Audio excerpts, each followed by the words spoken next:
Hey viewers, welcome back to my YouTube channel Zareena's accounting classes. आज के video में हम again modifying principles of accounting सीखेंगे। Last video में हमने 3 मॉडिफाइंग प्रिंसिपल्स ऑफ अकाउंटिंग अच्छे से सीख लिए थे, समझ लिए थे, और 3 जो हमारे बचे हुए थे प्रिंसिपल्स, वही 3 मॉडिफाइंग प्रिंसिपल्स हम इस वीडियो में सीखेंगे। So let's get started. आज का जो पहला मॉडिफाइंग प्रिंसिपल ऑफ अकाउंटिंग हम सीखेंगे वो है मॉडिफाइंग प्रिंसिपल ऑफ प्रूडेंस और कंजर्वेटिज्म। देखिए, ये बहुत अच्छे से समझने की जरूरत है। प्रूडेंस या कंजर्वेटिज्म का क्या मतलब होता है। एक बिजनेस फर्म को ना बहुत ही सावधानी के साथ चलना होता है, बहुत ही सोच समझकर उसे डिसीजंस लेने होते हैं, क्योंकि आज जो वो डिसीजन लेंगे उसका फ्यूचर पे भी बहुत इम्पैक्ट पड़ेगा। ठीक है, तो उन्हें बहुत सोच समझ के, बहुत ही सावधानी से स्टेप लेने होते हैं, डिसीजंस लेने होते हैं। तो प्रूडेंस और कंजर्वेटिज्म का वही मतलब होता है, बहुत ही कॉशियसली चलना, बहुत ही सावधानी के साथ। और मैनेजमेंट के पास ये एबिलिटी होनी चाहिए कि वो अच्छी जजमेंट कर सके फॉर डिसीजन मेकिंग। ठीक है, डिसीजन मेकिंग में वो अच्छे से जजमेंट कर सके चीजों को लेकर। मैनेजमेंट के पास एक गुड सेंस हो डिसीजन लेने की। ठीक है, तो this is all about principle of prudence और conservatism. This principle is based on the policy of playing safe. एक तरह से हम कह सकते हैं कि ये प्रिंसिपल ये कहता है कि बिजनेस को बहुत ही सेफली प्ले करना है, यानी कि जिसे कहते हैं ना हिंदी में फूक फूक कर कदम रखना। तो बिजनेस को बहुत ही सेफ प्ले करना है, यही पॉलिसी अपनानी है कि बहुत ही सावधानी से वो चीजों को लेकर चले कि आगे फ्यूचर में उसे किसी तरह का लॉस ना उठाना पड़े या किसी तरह की डिसएडवांटेज उसे ना हो। It takes into consideration all prospective losses but leaves all prospective profits. यानी बिजनेस जो है वो प्रोस्पेक्टिव लॉसेस तो लेकर चलता है अपने माइंड में कि फ्यूचर में चल के, फ्यूचर में जाके हो सकता है कोई किसी तरह के लॉसेस उसे हो जाएं।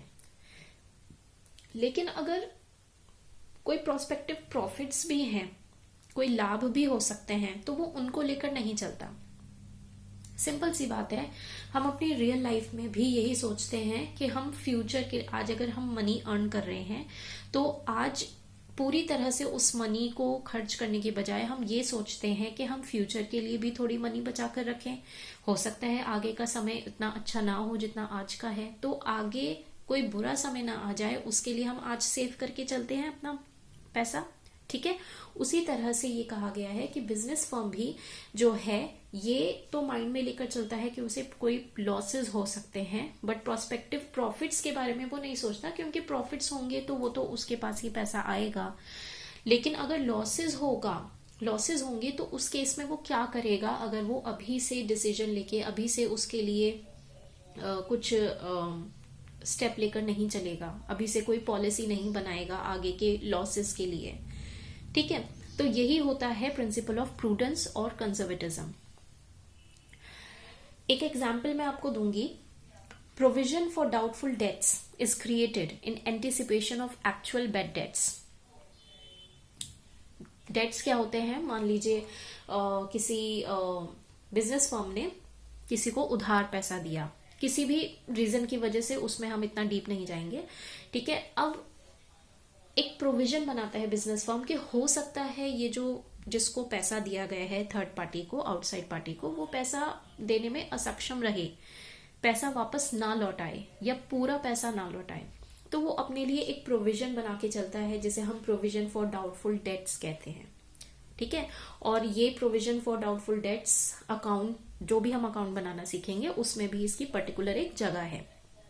ठीक है, तो यही मतलब है कि एक बिजनेस फर्म आगे का सोच के कि कोई बैड डेट्स ना हो जाए। बैड डेट्स मतलब ऐसा ना हो कि जो पैसा दिया गया है आउटसाइड पार्टी को वो पैसा वापस ना करे, उसे बैड डेट्स कहते हैं। तो ऐसा ना हो कि बैड डेट्स हो जाएं, तो वो उसके लिए एक प्रोविजन बना के रखता है बैड डेट्स के लिए या फिर डाउटफुल डेट्स के लिए। तो यही है प्रिंसिपल ऑफ प्रूडेंस। अच्छा, इसमें 3 पॉइंट्स नोट करने के बहुत इंपॉर्टेंट हैं कि प्रिंसिपल ऑफ कंजर्वेटिज्म जो हम ये पढ़ रहे हैं वो कहाँ कहाँ अप्लाई होता है। तो इसके 3 मेन पॉइंट समझने की जरूरत है। Number 1, when there is an uncertainty element in the activity, example uncertainty as to the useful life of an asset, तो हम ये प्रिंसिपल अपनाते हैं, प्रिंसिपल ऑफ प्रूडेंस और कंजर्वेटिज्म। यानी मान लीजिए किसी एसेट की जितनी लाइफ हो सकती है, कितनी यूजफुल लाइफ हो सकती है, उसको लेकर अनसर्टेनिटी है बिजनेस फर्म को, ठीक है।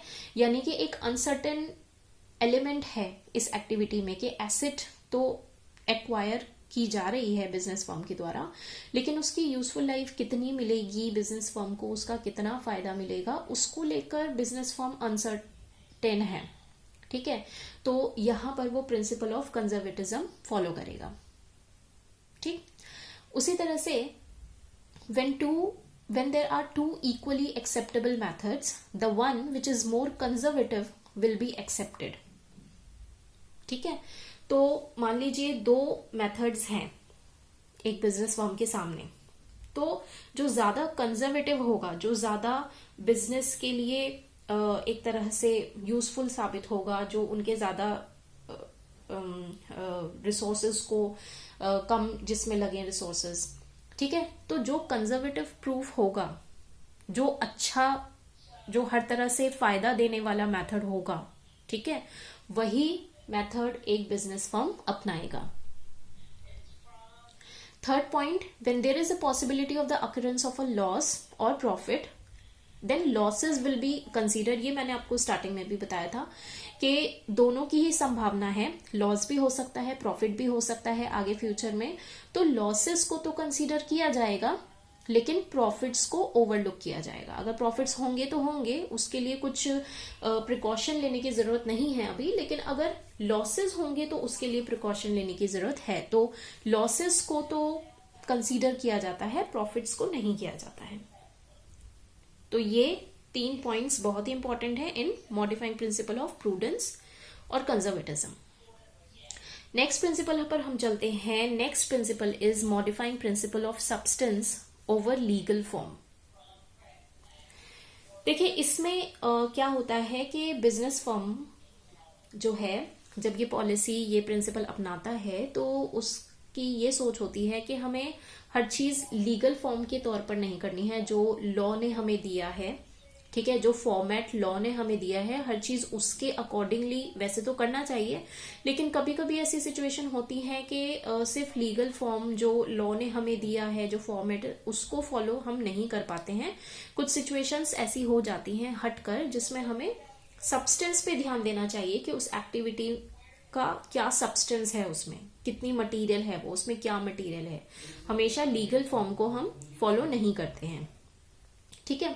According to this principle, accounting must communicate the material, useful and substantial information to all those who are directly और indirectly interested in its information, ठीक है। इस प्रिंसिपल के तहत अकाउंटिंग जो है, जो हमें इंफॉर्मेशन देती है, वो कम्युनिकेट करे उन सभी पार्टीज को इंफॉर्मेशन कम्युनिकेट करे जो इंटरेस्टेड पार्टीज हैं और जो उनके लिए मटेरियल है, यूजफुल है या सब्सटेंशियल इंफॉर्मेशन है, मतलब एक तरह से जरूरी इंफॉर्मेशन है, उन्हें जरूर हमें कम्युनिकेट करना है, ठीक है। लेकिन हमेशा ऐसा पॉसिबल नहीं होता है कि उसी फॉर्मेट में किया जाए जो कि लॉ ने हमें दे रखा है। Transactions and other events should be accounted for and presented according to their substance and financial reality. तो जो बाकी ट्रांजेक्शन्स हैं जो ज्यादा मटेरियल या यूजफुल नहीं है, तो उन ट्रांजेक्शन्स को या उन अदर इवेंट्स को भी हमें मतलब प्रेजेंट करना है, लेकिन उसमें इतना ज्यादा लीगल फॉर्म अपनाने की जरूरत नहीं है। लीगली क्या फॉर्मेट है उसको फॉलो करने की जरूरत नहीं है, वो हम सिंपली भी कर सकते हैं। उसके सब्सटेंस पर निर्भर करता है, उसका फिनेंशियल रियलिटी क्या है उस ट्रांजैक्शन की, उस पर निर्भर करता है। तो थोड़ा सा हम अलग भी जा सकते हैं, लीगल फॉर्म से हटकर, लीगल फॉर्मेट से हटकर हम कर सकते हैं, ठीक है। बस ये ध्यान रखना है, जो बहुत ज्यादा मटेरियल इंफॉर्मेशन है, बहुत ज्यादा यूजफुल इंफॉर्मेशन है, उसमें तो हमें स्ट्रिक्टली लीगल फॉर्म जो है फॉलो करना है, लेकिन अदर इवेंट्स के लिए हम थोड़ा डिफरेंशिएट कर सकते हैं। ठीक है, बस यही होता है modified principle of substance over legal form. There are some business transactions of which the legal form is different from the fundamental commercial reality or substance. तो ऐसा ये प्रिंसिपल क्यों आया एग्जिस्टेंस में? क्योंकि होता है ऐसा बहुत बार, कुछ ऐसी बिजनेस ट्रांजेक्शन्स होती हैं जिसमें लीगल फॉर्म डिफरेंट होता है, मतलब लॉ ने उन्हें डिफरेंट फॉर्मेट दिया है फॉलो करने के लिए, लेकिन उस ट्रांजेक्शन की कुछ रियलिटी ऐसी होती है, उस कमर्शियल रियलिटी जैसे हम कहते हैं, बिजनेस से रिलेटेड रियलिटी कुछ ऐसी होती है कि थोड़ा सा हम अलग हटकर भी उसको प्रेजेंट कर सकते हैं, मतलब लीगल फॉर्म को फॉलो करना जरूरी उसमें नहीं होता है। देखिए for example under hire purchase system, hire purchase में क्या किया जाता है कि इंस्टॉलमेंट पे कोई चीज जो है, कोई भी एसेट या कोई भी चीज, कोई भी आर्टिकल, कोई भी गुड, ठीक है, वो खरीदा जाता है, ठीक है, इंस्टॉलमेंट्स में। तो अंडर हायर परचेज सिस्टम क्या होता है, the legal ownership of goods lies with the higher vendor. अभी क्योंकि इंस्टॉलमेंट्स में पेमेंट उसे मिलनी है, तो जब तक उसको इंस्टॉलमेंट की सारी पेमेंट नहीं मिल जाती, मतलब पूरा अमाउंट नहीं मिल जाता, तब तक जो ओनरशिप है वो उस वेंडर के पास ही रहेगी, ठीक है, जब तक कि परचेजर द्वारा लास्ट इंस्टॉलमेंट पे नहीं कर दी जाती, तब तक वेंडर के पास ही ओनरशिप रहती है, ठीक है। तो इस एक्टिविटी की, इस ट्रांजैक्शन की रियलिटी ये है कि परचेज और सेल तो हो रहा है, लेकिन पूरी तरह से नहीं हो रहा है जब तक इंस्टॉलमेंट्स सारी पे नहीं कर दी जाती, ठीक है। तो ये रियलिटी थोड़ी सी हटकर है। तो यहां पर प्रिंसिपल अप्लाई होता है, principle of substance over legal form. तो रियलिटी ये है इस सब्सटेंस की कि ओनरशिप तो वेंडर के पास ही रहेगा, लेकिन फिर भी क्योंकि हायर परचेज पर ये एसेट ली गई है, तो इसको हम, मतलब जो बिजनेस है वो अपने अकाउंट्स में शो करेगा एज एसेट। मतलब ये एक बिल्कुल डिफरेंट सिचुएशन है कि अभी ओनरशिप मिली नहीं है परचेजर को, फिर भी वो एसेट के तौर पर शो करेगा अपने बुक्स ऑफ अकाउंट्स में। तो इसलिए कहा गया कि हमेशा ऐसा नहीं होता है कि हर ट्रांजैक्शन के लिए लीगल फॉर्म ही फॉलो किया जाए जो लॉ ने हमें फॉर्मेट दिया है, ठीक है। कभी कभी कुछ हटकर भी ऐसी सिचुएशंस आ जाती हैं कि हमें कुछ हटकर उसका प्रेजेंटेशन करनी पड़ती है, ठीक है। आई थिंक मैंने ये बहुत अच्छे से समझा दिया है आपको, ठीक है। और इसमें एक पॉइंट टू बी नोटेड ये है कि in no case the accountants should sacrifice the substance of the information in order to maintain the legal form. कभी भी लीगल फॉर्म को इतनी प्रायोरिटी नहीं देनी है कि जो एक्चुअल इंफॉर्मेशन है, जो एक्चुअल ट्रांजेक्शन है, उसका जो सब्सटेंस है, उसका जो मटेरियल है, वो ही सेक्रीफाइस कर दिया जाए, ठीक है। उसको नजरअंदाज कर दिया जाए कि ये ट्रांजैक्शन की रियलिटी क्या है, उसको नजरअंदाज करके कभी भी लीगल फॉर्म को हमें फॉलो नहीं करना है, ठीक है। हमें फॉर्मेट ऑफ प्रेजेंटेशन पर इतना ध्यान नहीं देना है, हमें ट्रांजैक्शन की रियलिटी पर ज्यादा ध्यान देना है, ठीक है। तो ये मैंने बहुत अच्छे से आपको समझा दिया है। एक लास्ट मॉडिफाइंग प्रिंसिपल हम और कर लेते हैं, बहुत ही सिंपल, बहुत ही इजी है ये, which is modifying principle of variation in accounting practices. देखिए ये तो नाम से ही पता चल रहा है, वेरिएशन इन अकाउंटिंग प्रैक्टिसेस, यानी कि अलग अलग फॉर्म की जो बिजनेस चलते हैं, कैरी ऑन किए जाते हैं, उन्हें वो अलग अलग तरह की अकाउंटिंग प्रैक्टिसेस भी फॉलो करते हैं, ठीक है। वेरिएशन देखने को मिलता है, सबकी अपनी अलग अलग अकाउंटिंग प्रैक्टिसेस होती हैं। Every business unit is a separate entity, क्योंकि हर बिजनेस यूनिट सेपरेट है, ठीक है, एक सेपरेट आइडेंटिटी होती है उसकी, with its own special features, सबके अपने स्पेशल फीचर्स होते हैं। Every industry has its own requirements, कोई भी इंडस्ट्री हो, ठीक है, उसकी अपनी रिक्वायरमेंट्स होती हैं, अपनी स्पेशलिटीज होती हैं और अपना नेचर ऑफ वर्क होता है, ठीक है। तो इन बेसिस पर मतलब सारी ही बिजनेस एंटिटीज एक दूसरे से डिफर करती हैं। तो इंडस्ट्रीज जो होती हैं, बिग भी होती हैं, स्मॉल इंडस्ट्रीज भी होती हैं, सर्विस इंडस्ट्रीज भी होती हैं, जो गुड्स सप्लाई नहीं करती, सर्विसेज रेंडर करती हैं, ठीक है, कहने का मतलब है टोटली डिफरेंट होती है एक बिजनेस कंसर्न दूसरी कंसर्न से। नॉन प्रॉफिट इंस्टीट्यूशंस भी होते हैं कुछ, नॉन प्रॉफिट इंस्टीट्यूशन जिनका प्रॉफिट कमाना उद्देश्य नहीं होता है, ठीक है, जैसे कि क्लब्स हो गए, सोसाइटीज हो गई, एजुकेशनल इंस्टीट्यूशंस हो गए। तो हर किसी का अलग तरीका होता है प्रिंसिपल्स फॉलो करने का, अकाउंटिंग प्रैक्टिसेस फॉलो करने का, ठीक है। अब मान लीजिए जैसा मैंने बोला कि नॉन प्रॉफिट इंस्टीट्यूशंस होते हैं, वो तैयार करते हैं अपना receipt and payment account, receipt and payment account, जो उन्हें रिसीव हुआ है और किसी चीज के लिए अगर उन्होंने पेमेंट की है तो वो बनाते हैं अपना receipt and payment account. Income and expenditure account, कितनी इनकम हुई है उन्हें, कितना एक्सपेंडिचर हुआ है, ठीक है। ये एग्जाम्पल हो गया नॉन प्रॉफिट इंस्टीट्यूशंस के लिए।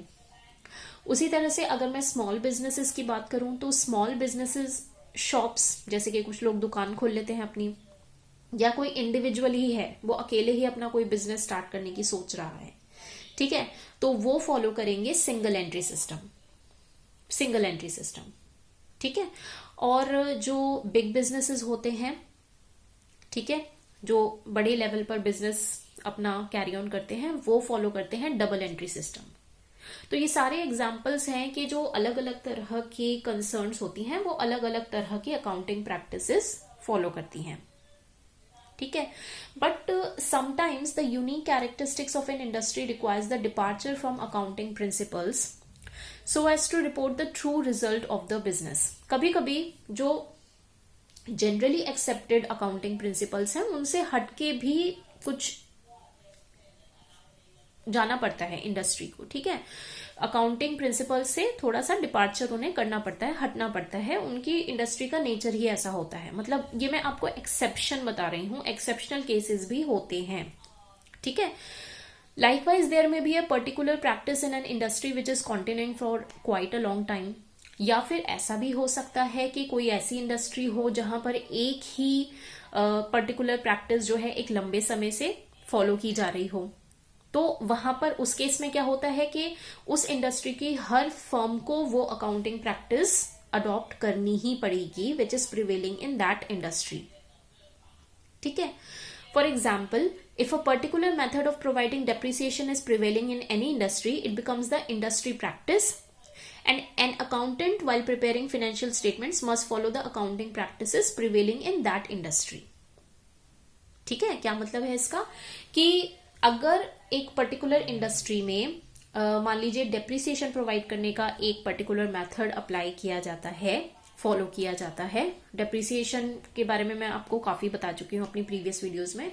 तो अगर एक इंडस्ट्री में एक तरह से एक मेथड ही डेप्रिसिएशन का फॉलो किया जाता है तो वही इंडस्ट्री प्रैक्टिस बन जाती है, वही मेथड बन जाता है उस इंडस्ट्री का कॉमन प्रैक्टिस, ठीक है। तो अब अकाउंटेंट्स को क्या चाहिए कि जब अपने फाइनेंशियल स्टेटमेंट्स वो प्रिपेयर करें तो वही अकाउंटिंग प्रैक्टिसेस वो भी फॉलो करें जो उस इंडस्ट्री में लंबे समय से प्रिवेलिंग है।